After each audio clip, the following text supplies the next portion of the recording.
tababarkani la soo gabagabeeyay ayaa muddo 3 casho wuxuu ka soconayay caasimada dowlad goboleedka Hirshabelle ee magaalada Jowhar waxaana soo qaban qaabiyay madaxtooyada dowlad goboleedka Hirshabelle. tababarka ayaa muddada u socda waxaa lagu baranayay habka nidaamka federalismka iyadoo ay ka soo qayb galeen ururada bulshada rayidka ee ku sugan caasimada dowlad goboleedka Hirshabelle waxaana dadkii ka qayb galay seminaarkani federalismka ay sheegeen muddada u socday in ay wax badan ka faa'iideysteen waxyaabihii ay ka faa'iideysteen shacabka ay matalayeen ay gaarsiin doonaan. waxaan ku raad tababar ma oo noo socday 3 maalmood ee ku saabsanay federalismka hadii aan anaga Hirshabelle dawladeena in maxaan ku dhahay dhexe mar hore ay qaadatay ansixisay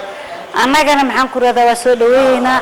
waana qaadayna dadka naga dambeeyna waxaan u baahanahay inay nala fahmaan federalismku wuxuu yahay marka maxaan ku raada nala fahmaan annaka waa fahanay waana soo dhaweeyna tababarka aan ma ayaaman qaadayn waxyaabo badan ayaan ka faa'iidnay annaga Hirshabelle hadii aan nahay wadankeena waa barwaaqo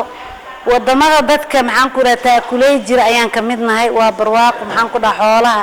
beeraha kalluunka wax walba maxaan ku raadaa in waan saacidnaa wadankeenana waxaan u baahanahay in aan federalism ka qaadano ee aan wax badan aan tababarkan lagu baranayo federalismka ayaa ku soo aaday iyadoo horay magaalada Jowhar uga daafuray madaxweyne ku-xigeenka Hirshabelle Cali Cabdullaahi Xuseen Cali Gudaawe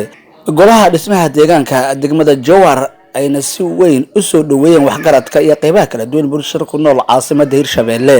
Abubakar Maxamed Bacadle caasimada dowlad goboleedka Hirshabelle magaalada Jowhar.